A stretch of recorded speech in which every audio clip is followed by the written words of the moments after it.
한국이 돌이킬 수 없는 실수를 한 것이다. 큰일 날 수 있으니 한국은 각오해야 한다. 아직 한국에서는 관련된 소식이 많이 들려오지는 않으나 일본 언론들은 우익 편향 언론 등을 중심으로 해서 한국과의 제2의 빅뱅이 일어날 가능성이 농후하다며 한국 관련한 긴급 보도를 타진하고 있는 상황입니다. 왜냐하면 내달 10일부터 한국의 강제징용 판결 후 일본 기업의 자산 매각이 본격화되기 때문입니다. 이 문제는 일본에 있어서 매우 중대하다면서 작년 수출 규제 이후 더욱 그것을 강조해왔습니다. 특히 현직 총리인 스가 요시히데는 이와 관련해 일본 내각의 관방장관에 있을 때부터 한국을 향해 적절한 조치를 취하지 않는다면 한일 관계는 돌이킬 수 없으니 한국이 빨리 움직이라고 경고한 바 있습니다. 일본 교도통신은 미쓰비시 중공업의 자산 매각을 둘러싸고 한국의 지방법원이 11월 10일 이후에 매각 명령을 내릴 것인지 본격적인 검토에 들어갈 전망으로 보인다며 관련 상황을 긴급 보도했습니다. 일본 측은 일단 이 문제를 최대한 막으려는 것으로 보이기 때문에 외무성 국장도 한국에 급파했습니다. 29일 김정한 외교부 아시아태평양 국장과 다키자키 시게키 외무성 아시아 대양주 국장은 이날 만나서 강제징용 관련한 주요한 상담을 2시간가량 가졌습니다. 한국은 수출 규제나 후쿠시마 오염수 관련한 이야기를 중점적으로 하기 원한 것 같이 보이나 사실상 시게키 외무성은 강제징용 판결 후 자산 매각을 막으러 온 것입니다.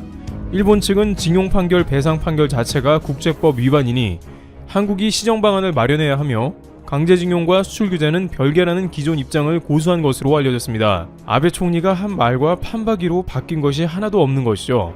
일본은 또한 일본 기업의 자산의 현금화가 이루어지면 양국 관계에 큰 타격이 있을 수 있으니 한국 정부가 이를 막아야 한다는 취지의 입장도 밝혔을 것으로 보입니다.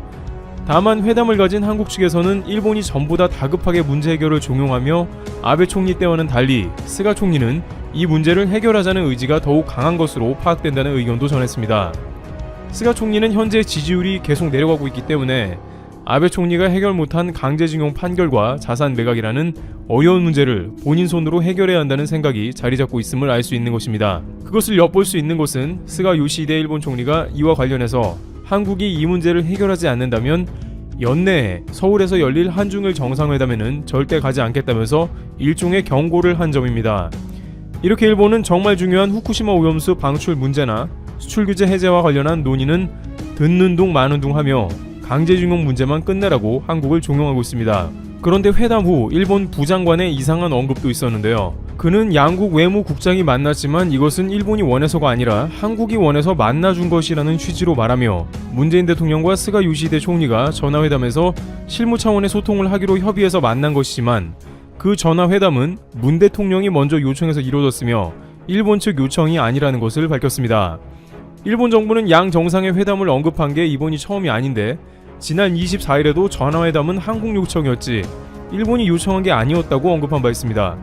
이에 대해 한국 외교 소식통은 정상 간의 전화회담과 국장급 협의 형식을 연결하는 것은 이해할 수 없는 얘기라는 반응을 보였습니다.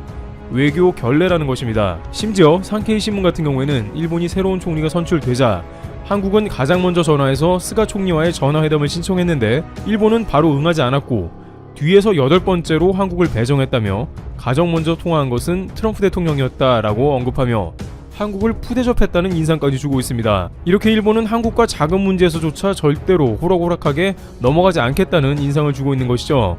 이것은 일본 기업의 자산을 한국이 강제로 매각하면 일본은 그에 따라 절대 가만히 안 있겠다는 표시이기도 합니다. 일본 언론들은 벌써 보복 카드를 언급하고 있습니다. 그런데 그 조치들이 다소 예전과는 다른 국면을 보이고 있습니다. 기존에는 한국의 송금 중지나 한일 스와프 금지 등 금융 제재를 통해서 한국에 압박을 가해야 하며 한국의 유학생 비자 문제 등 한국이 두려워할 만한 문제를 가지고 압박을 해야 한다고 언급한 바 있습니다. 이 같은 문제는 이미 여러 번 언급이 된 문제인데 이제는 일본이 다른 차원으로 움직인다는 것입니다. 외교 소식통들은 일본이 표면적으로 한국에 보복을 하겠다는 이야기는 많이 들어가 있다고 전하면서 이제는 일본이 한국의 직접적인 보복을 언급하는 것은 불매운동을 비롯해서 많은 문제가 생기고 있기 때문에 각종 외교 이슈가 있을 때마다 한국을 방해하거나 기존의 문제를 악화시키는 쪽으로 조치를 바꿀 것이라는 것입니다. 그리고 그것은 이미 진행 중이라고 하는데요. 실제 당장 한국의 WTO 총장 선거 국면에서 일본은 한국의 낙선운동을 대대적으로 벌인 것으로 파악됩니다. 일본은 미국이 한국을 지지할 것이라는 것을 알아서 이를 전면에 드러내지 않고 물밑에서 작업을 했는데 생각보다 일본의 도움이 크게 작용했을 수 있다는 것이죠. 나이지리아의 응고지 오콘조 이웰라 후보는 트위터에 스가 총리에게 축하와 감사의 메시지를 느닷없이 보내면서 그는 진정한 리더십을 갖췄다고 극찬했습니다. 본래 일본 내각이 주장하는 것은 반중적인 색채가 강한데 나이지리아 후보가 중국의 지지를 얻고 있음에도 불구하고 일본의 총리 리더십을 칭찬했다는 것은 이번 선거에서 일본의 도움이 적지 않음을 의미할 수 있다는 것입니다. 어떻게 보면 한국은 중요한 시점에서 일본의 물밑 작전에 당한 게 아니냐는 해석도 가능해지는 것입니다. 단순히 한국의 수출 규제와 같은 조치를 뛰어넘어서 이제는 국제 무대에서 방해하며 보복 카드를 쓰겠다는 것이죠. 또한 국제 무대에서 노골적으로 한국을 따돌리며 연합체에서 한국을 제외해버리는 방법도 나옵니다. 일본 당국은 세계 최고 반도체 제조국인 한국을 제외하고 선진국 중심의 수출 통제 시스템을 만드는 방안을 검토 중이며 미국, 독일, 영국, 네덜란드 등의 새 체제를 제안해 이르면 내년 중 실현하는 것을 목표로 잡고 있다고 니케이는 전했습니다. 이는 일본이 지난 G7 연합체에서 한국을 빼자고 트럼프 대통령에게 전한 바와 같은 맥락입니다. 또한 미국은 아르테미스 달 탐사 연합체를 위해서 많은 나라들에게 참여를 독려하고 있었습니다. 이는 많은 예산이 들어가는 프로젝트이므로 일정 기술만 있으면 참여가 가능할 것으로 보였습니다. 한국도 이에 신청을 했지만 일본이 들어있는 이 달 탐사 연합체에 합류를 실패했다고 나왔습니다. 한국이 기술이 부족한 게 아님이 분명한 것은 한국의 위성 기술을 전수받은 아랍에미리트는 합류했으나 한국이 제외되었다는 것은 일본이 미국과 사전에 이에 대해 논한 게 아닌가 하는 의심이 든다는 것이죠. 이는 직접적인 한국의 피해가 되고 있는 것입니다. 한국의 우주 기술이 한 단계 발전할 기회가 사라졌으며 이와 같이 국제 무대에서 일본이 사전에 한국을 차단하는 행보가 계속 이어진다는 것입니다. 일각에서는 일본 당국은 사실상 한국 대법원의 강제징용 판결 이후에 한국과 복잡한 대결을 시작한 셈이라면서 특히 앞으로 있을 각종 국제 무대의 수장 선거에서 WTO뿐만 아니라 WHO에서도 방해를 예상합니다. 한국의 K방역은 전 세계가 인정하고 있으며 한국에서 질병청장인 정은경 후보가 나올 수도 있는 일입니다. 그러나 이 과정에서도 한국은 WTO 총장 선거 때와 마찬가지로 일본의 방해에 시달릴 수 있는 것이죠. 이제 수출 규제 같은 1대1 제재가 아니라 국제 무대에서 각 국가와 연합해서 한국을 곤란에 빠뜨린다는 것입니다. 또한 각종 이슈에서도 일본 당국은 한국을 대상으로 일본 전역이 총동원되어 반대의 움직임을 보입니다. 특히 최근에 독일 소녀상 철거 문제가 판세를 뒤엎고 한국에 유리하게 돌아가는 국면이 나오는 상황이 되자 일본 정부는 독일 베를린시 미테구와 교류하는 일본 지방자치단체까지 로비에 나서라고 지시했다고 전해집니다.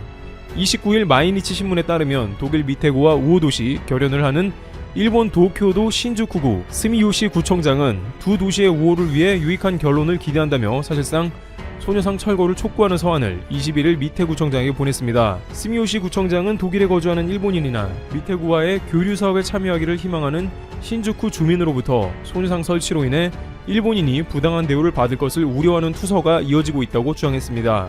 서한 발송은 일본 정부의 움직임과도 관련이 있는 것으로 보입니다. 실제 일본 외무성은 전날 열린 자민당 회의에서 소녀상 철거를 위해 일본의 각 지방단체제와 협력하고 있다고 설명하며 이제 일본 정부에서 전국적으로 움직이며 한국을 압박함을 보여줬습니다. 이와 같이 일본 당국은 한국과 다양한 측면에서 부딪히며 적지 않은 갈등을 겪고 있는 상황이 나옵니다. 한국은 국가의 위상이 올라감에 따라 국제 무대에서 다양한 국가들과 협력하거나 교류하게 되는 것인데 이 가운데 일본이 적극 나서며 강제징용 판결 이후에 한국의 발목을 잡는 모습이 여러 번 연출되고 있습니다. 이번 일본 기업 자산 매각 이후에 양국의 관계가 어떻게 전개될지 귀추가 주목되고 있는 상황입니다. 트러블티브 여기서 마치겠습니다. 감사합니다. 여러분, 731 부대를 알고 계신가요? 이 부대는 중국 하얼빈에 있던 일제 관동군 산하의 세균전 부대입니다. 1936년에서 1945년 광복 직전까지 전쟁포로 및 구속된 사람들 3천여 명을 대상으로 각종 세균 실험과 약물 실험을 자행했습니다. 원래 목적은 예방의학 연구와 식수의 보급이었습니다. 하지만 실체는 완전히 달랐습니다. 인체 실험을 통해 생물학 무기를 만들고 있었죠. 생체 실험에 동원된 사람들을 마루타라고 불렀습니다. 마루타는 대부분 한국인과 중국인이었습니다. 소수의 러시아 및 미국 포로도 있었죠. 이곳에서 이루어진 실험을 구체적으로 말씀드리지는 않겠습니다. 너무 잔인하기 때문입니다. 차마 같은 인간이 했다는 걸 믿을 수 없을 정도입니다. 제2차 세계대전에서 일본이 완전히 패하면서 731 부대의 만행은 전 세계에 공개되었습니다. 일본은 명백한 역사적 사실을 부정하고 있습니다. 하지만 자랑스러운 한국인들이 진실을 세계에 널리 알리기 위해 나섰습니다. 그분들을 오늘 소개해 보겠습니다. 중국인과 몽골인, 만주인, 러시아인들과 함께 시인 윤동주와 독립운동가 이천청 등 한국인이 일본 제국주의 731 부대의 생체실험 대상이 되었다. 윤동주 시인도 생체실험의 대상이 되었다니 충격적이죠? 그런데 이 내용은 어디서 나오는 걸까요? 놀랍게도 미국을 비롯해 전 세계 과학자 30여만 명이 교육받는 미 국립보건원의 교재에 나오는 내용입니다. 이는 조박 펜실베니아 의대 교수와 그의 가족들의 노력으로 이루어진 쾌거입니다. 조박 교수의 가족들은 5년 동안 끈질기게 매달린 끝에 올해 1월 이 내용을 포함시켰습니다. 조 교수는 2014년 록펠러 대학에서 박사 후 연구원으로 일했습니다. 당시 국립보건원의 한 강의를 들었습니다. 그런데 교재를 보고 충격을 받았습니다. 2차 세계대전 당시 독일이 유대인에게 자행한 생체 실험이 소상히 기록되어 있었던 겁니다. 독일의 과학자들은 포로들에게 온갖 잔인한 실험을 자행했습니다. 이후 연합군은 독일 과학자들을 전범으로 강력하게 처벌했습니다. 조 교수는 훨씬 더 잔혹했던 731 부대가 빠진 것을 용납할 수 없었습니다. 그는 국립보건원의 담당자를 찾아내 731 부대의 만행을 연보에 실어달라는 내용이 담긴 이메일을 보내기 시작했습니다. 반응은 없었습니다. 그러자 조 교수는 모든 가족을 동원해 731 부대 자료 수집에 나섰습니다. 메일은 무려 5년 동안 이어졌습니다. 결국 국립보건원은 진실을 인정하고 관련 내용을 연보에 기록했습니다. 엄청난 집념과 노력이 만들어낸 결실입니다. 그런데 더욱 놀라운 것이 있습니다. 제2차 세계대전이 끝난 후 미국 정부는 731 부대의 만행을 묵인했습니다. 그리고 일본 과학자들을 전범으로 처벌하지 않는데 최종 합의를 했죠. 연보에는 이 내용까지 다 기록되어 있습니다. 이는 미국의 치부에 해당됩니다. 바토는 사이버 외교사절단 방크가 이어받았습니다. 지난 30일 방크는 731 부대의 실체를 국제사회에 제대로 알리는 캠페인을 전개하겠다고 공식 발표했습니다. 한국과 영어, 중국어로 제작된 세종의 광고 포스터를 방크 사이트와 페이스북, 인스타그램 등 각종 사회적 관계망 서비스에 올리기 시작했습니다. 포스터는 널리 확산되고 있습니다. 또한 해당 포스터를 내세워 세계 최대 규모의 청원 사이트 change.org에 청원을 올리기로 했습니다. 포스터의 제목은 아시아판 아우슈비츠 731 부대를 아시나요? 입니다.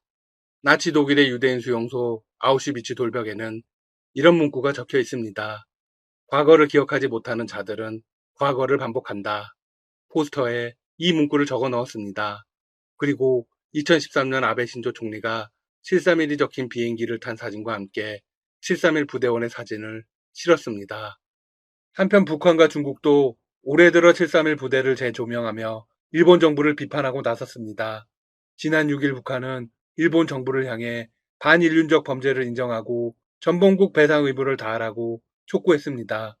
731 부대와 관련한 새로운 비밀 문서가 나왔기 때문입니다. 도쿄신문은 1950년 9월 후생성 담당자가 작성했던 관동군 방역급수부라는 제목의 자료를 공개했습니다. 이 자료에는 관동군 방역급수부 경과개왕도라는 대형 도면이 포함되어 있는데 여기에는 하얼빈 부대의 본부와 지부의 부대 구성, 일본으로의 부대 후퇴 경로 등이 자세히 담겨 있습니다. 관동군에는 731 부대와 5개의 지부가 있었으며 야오둥성 다롄 지부가 세균 연구 및 생산에 종사했다는 내용이 담겨 있습니다. 자료에는 세균전을 준비한 이유에 대해서도 나옵니다. 2차 세계대전 당시 소련이 일본에 선전포고를 했습니다. 하지만 관동군 병력으로는 소련군을 이길 수가 없었습니다. 당시 관동군 간부의 증언에 따르면 실력은 1대 15 정도였다고 합니다. 전혀 적수가 되지 않았다는 것이죠. 이후 731 부대는 폐색이 짙어지자 본부 시설의 대부분을 폭파하는 등 자료 은폐를 시도했습니다. 북한의 조선중앙통신은 방역급수부 자료를 언급하며 역사는 반인륜 범죄를 고발한다는 논평을 내 일본을 저격했습니다. 과거 일본이 저지른 천인 공노할 반인륜 범죄를 고발하는 또 하나의 유력한 증거물이 나왔다. 일본 반동들은 털끝만한 죄의식도 없이 우리 민족에게 저지른 특대형 반인륜 범죄를 미화분식하고 있다. 강제노역 피해자에 대해 사죄와 배상이 아니라 비열한 보복에 매달리고 국가적 성노예 범죄의 피해자들은 돈벌이를 위해 나선 자원봉사자로 오독하고 있다. 역시 북한다운 거침없는 논평입니다. 북언론은 기사를 이렇게 마무리했습니다. 도덕적으로 타락한 나라에는 미래가 없다. 일본이 국제사회의 떳떳한 일원으로 들어서는 첫걸음은 과거 죄악을 성실히 인정하고 전범국에 지워진 배상 의무를 철저히 이행하는 데 있다는 것을 명심해야 한다. 모두 맞는 이야기입니다. 중국도 731 부대를 언급하기 시작했습니다. 지난 1월 731 부대 미공개 사료 전시회를 개최한 것입니다. 전시회에는 중국 동북 지역에서 벌인 세균전 실험과 관련한 당시 731 부대원들의 증언 등이 새롭게 대중에 공개되었습니다. 중국에서 나온 증언 역시 일본이 러시아를 상대하기 위해 세균전을 준비했다는 쪽으로 이어집니다. 가장 효과가 있는 게 패스트균이었습니다. 그들은 세균을 배양해 비행기에 싣고 뿌려서 소련군을 없앨 수 있기를 바랬다. 전시회 관계자는 당시 부대원이 직접 증언한 것이기 때문에 객관적이라고 평가했습니다. 이 밖에도 전시회에는 말레이시아, 태국, 인도네시아, 싱가포르 등 동남아시아에서도 세균 부대인 9420 부대가 운영됐다는 자료가 포함되었습니다. 한국과 중국뿐 아니라 아시아 전체가 피해자인 셈입니다. 한국은 아시아의 모든 국가들과 연합해야 합니다. 그리고 731 부대의 만행을 국제사회에 널리 알려야 합니다. 잘못된 역사를 바로잡고 일본의 진심 어린 사과와 배상을 요구해야 하죠. 과거를 잊은 민족에게는 미래가 없는 법이니까요. 닥터시사TV도 끝까지 함께 하겠습니다. 여러분 시청해주셔서 감사합니다. 구독과 좋아요 부탁드립니다.